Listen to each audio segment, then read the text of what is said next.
Hi, welcome to another episode of Hot Takes.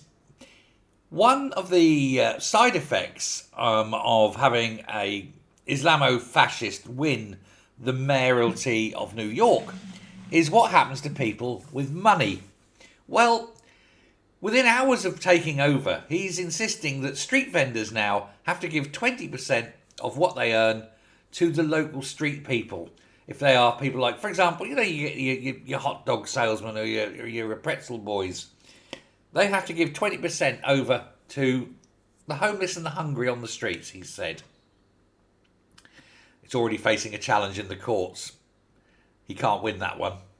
But there are so many things he's going to try and do. He wants to cut police funding and increase funding to social workers and so forth. New Yorkers are already starting to feel unsafe. Money is fleeing, not just the city of New York, where he holds reign, but actually out of New York, the state itself. It's going into other places. Florida, for one, and Texas, of course, unsurprisingly, is another.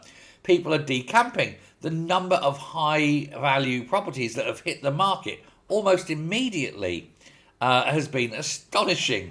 There is what they're calling rich flight, mainly white flight, let's be honest, but it is going to be anyone with any kind of cash is getting the hell out of Dodge. It's just astonishing what he's proposing. He wants to raise city taxes and state taxes. He wants to speak to the governor of New York State and raise state taxes so they can pump money in to help those at the bottom. Unfortunately, those at the bottom often don't actually want to be helped. He's seen as being very critical of the American way of life, indeed. And he wants to introduce Sharia law into New York.